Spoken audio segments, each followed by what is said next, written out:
Beauty సినిమాకి support చేస్తున్నందుకు thank you so much. And Raja Saab director Saab Maruthi గారిని మాట్లాడాల్సిందిగా కోరుకుంటున్నాం. First of all my soulmate, my friend, my partner, my everything, love you darling. ఎందుకంటే నేను ఎందుకు చెప్తున్నానంటే అంటే సిన్సియర్గా ఒక హానెస్ట్గా ఒక సినిమాని కష్టపడితే దాన్ని ముందుకు తీసుకెళ్ళాలని. అంటే మేమిద్దరం దగ్గర దగ్గర 2001 నుంచి ఫ్రెండ్స్, నేను ఎస్కేను, బన్నీవాసు, వంశీ అందరం 25 years అయింది. అలానే మేము సెలబ్రేట్ చేసుకుంటే అక్కడితో ఆగిపోద్దని దిష్టి తగిలి చెయ్యం. అంటే మా జర్నీ అని కాదు, అంటే తను ఇదివరకు అంతా మీకు ఇప్పుడు ఎస్కేఎన్ ఇట్లా తెలుస్తున్నాడు, కానీ మా ప్రతి సినిమా ఆడడానికి కారణం బిహైండ్ ఎస్కేఎన్నే ఉండేవాడు. ఎందుకనంటే నేను ఈ రోజుల్లో తీసిన నన్ను వెనకాల ఉండి ఎంకరేజ్ చేసింది ఎస్కేఎన్, శ్రేయస్ శ్రీనివాసు. వాళ్ళిద్దరూ లేకపోతే ఈ రోజుల్లో లేదు, నేను లేని ఈరోజు. అంత అంటే గొప్ప ఫ్రెండ్స్ ఉంటే డెఫినెట్గా మంచి సినిమాలు ఎప్పుడు ఒక మంచి టాలెంట్ ఉన్న వ్యక్తులు వస్తుంటారు. ఇవాళ నా మీడియా ఫ్రెండ్స్ అందరూ నన్ను చూసిన వాళ్ళు అందరూ ఇక్కడే ఉన్నారు. మావాడు ఇక్కడ ఉన్నాడు, అందరూ నాగేంద్ర గారు కానీ అందరూ, శివ, ఇట్లా ప్రతి ఒక్కళ్ళు. అంటే ఈరోజు నేనేదో బ్యూటీ ఫంక్షన్ జరుగుతున్నట్లేదు, ఇది ఒక ఎమోషనల్గా టర్న్ అయిపోయింది ఇక్కడ.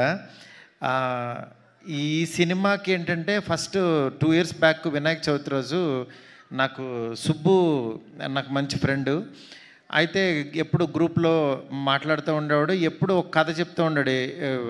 కథ ఆయన క్రైమ్ స్టోరీలు చెప్తూ ఉండేవాడు.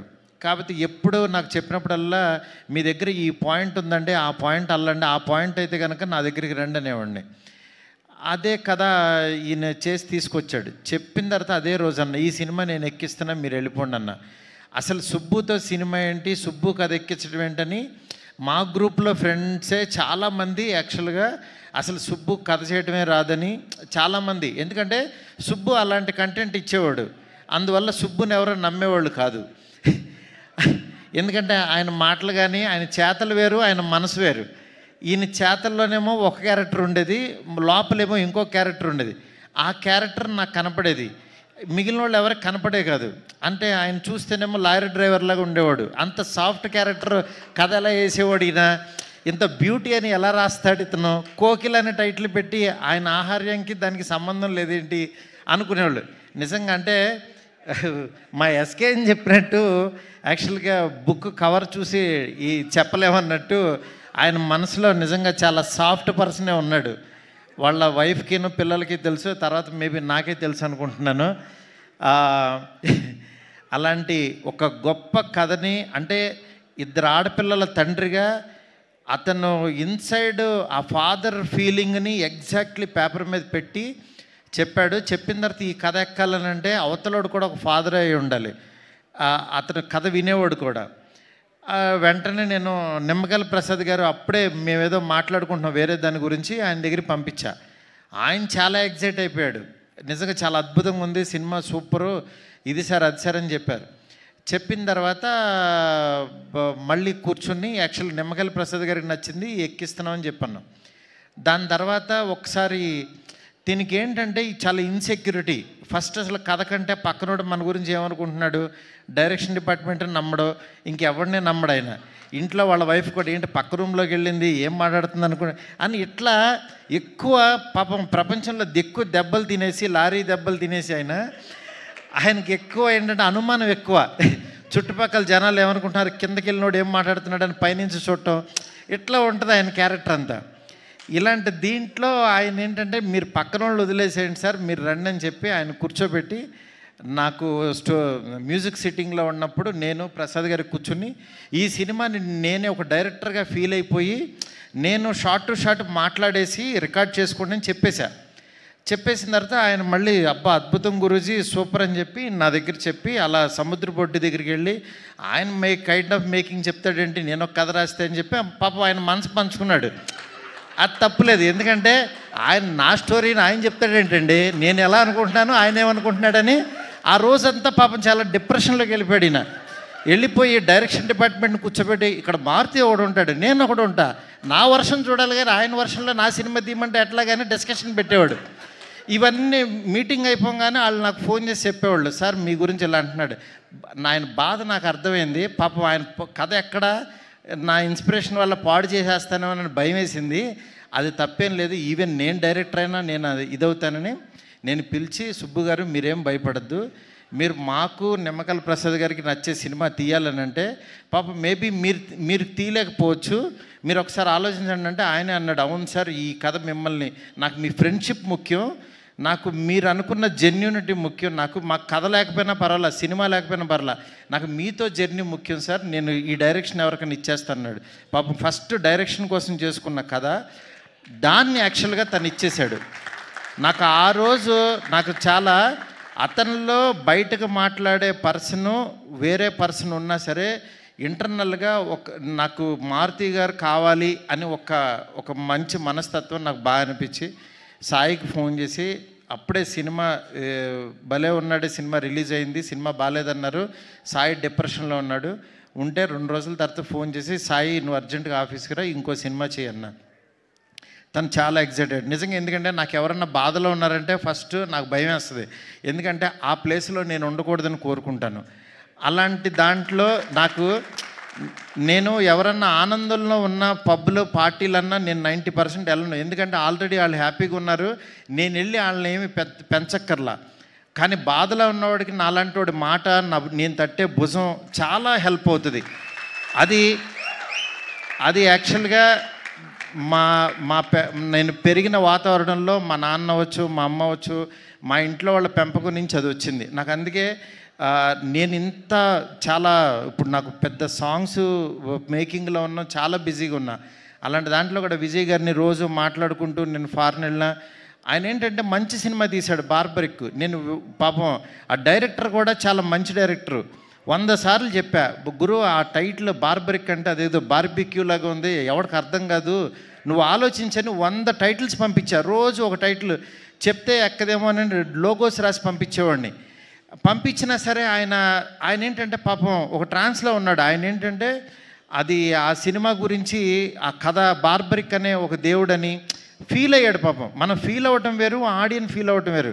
ఆడియన్ మనసులో లేని దేవుణ్ణి మనం తీసుకెళ్ళాం. ఇది చెప్పినా సరే నేనేంటంటే యాజ్ ఎ డైరెక్టర్గా ఇంకో డైరెక్టర్ నేను ఫోర్స్ చేయలేనని యాక్చువల్గా నేను అది సర్లే మీరు నమ్మారు కదా వెళ్ళిపోండి అని చెప్పి అన్నాను. అది అలాగే వెళ్ళిపోయింది. చివరికి యాక్చువల్గా ఆయన మంచి సినిమా తీసి చూడలేదని చెప్పుతో కొట్టుకున్నాడు. నాకు చాలా బాధ అనిపించింది.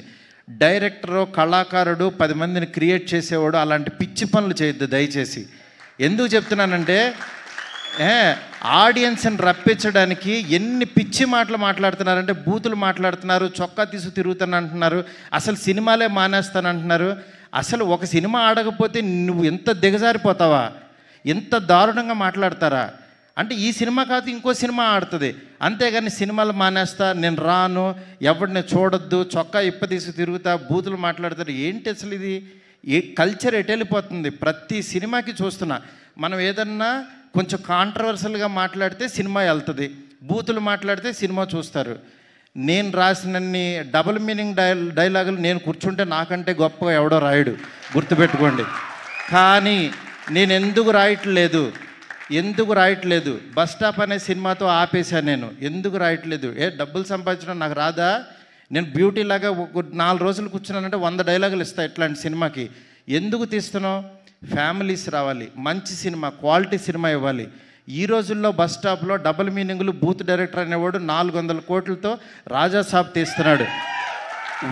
వాడి ఎదుగుదల చూడండి, వాడి గ్రాఫ్ చూడండి, వాడి కెరీర్ చూడండి. నేను అది చెప్తున్నా.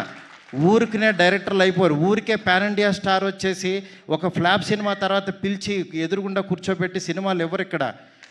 ఊరికినే సినిమాలు ఇచ్చారు అని అంటే ప్రభాస్ వాళ్ళ మనసులో నేనున్నా. మేమిద్దరం ఎంత ప్రేమలో ఉన్నామో నాకు తెలుసు. నా మెసేజ్లు చూస్తే ఆయన ఎంత ప్రేమిస్తున్నాడో నాకు తెలుసు. ఇవన్నీ నేను తర్వాత వచ్చినప్పుడు మాట్లాడతా.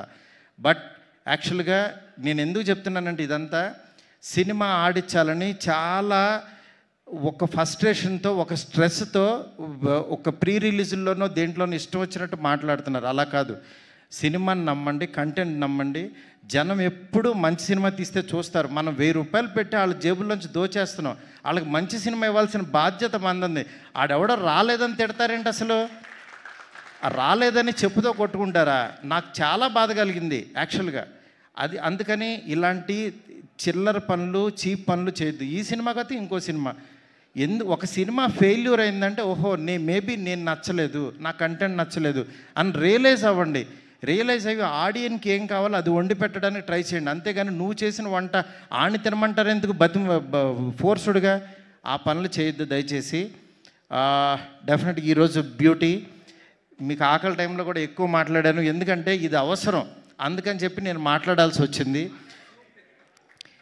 ఇవాళ బ్యూటీ తన దగ్గర పుట్టింది, సాయితో తయారైంది. నెక్స్ట్ ఇంకొక సాయి వచ్చి యాక్చువల్గా దాన్ని చిత్రీకరించాడు మా తమ్ముడు విజయబుల్గానే. నిజంగా అంటే ఒక అభిమానం ఏదో ఇది ఉంటుంది, అట్లా విజయబుల్గానికి అద్భుతమైన మ్యూజిక్ ఇచ్చాడు. నెక్స్ట్ దీన్ని నడిపించిన వెనక నుంచి నిమ్మకాయల ప్రసాద్ గారు, ఆయన ఒక బ్రదర్ లాగా అయిపోయాడు నాకు, ఒక ఎమోషనల్గా. ఆయన పేరు రాజాసాబ్ రిలీజ్ అయిన తర్వాత నిమ్మకాయల ప్రసాద్ అనే పేరుని ఎవడో మర్చిపోడు, గుర్తుపెట్టుకోండి. ఎందుకనంటే ఆ పేరుకి అంత వాల్యూ తెచ్చేసి ఆ సినిమాలో నేను.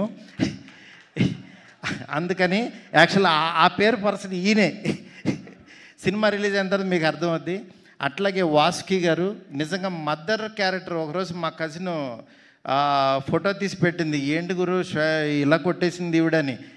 నిజంగా ఆ సీన్లో ఏంటి ఇంత దారుణంగా కొట్టారేంటి అని అనుకున్నాను, కానీ తర్వాత ఆ సీన్ చూస్తే ఏ మదర్ అయినా ఇంకా తక్కువ రియాక్ట్ అవుతుంది. అంత బాగా అసలు యాక్ట్ చేశారు.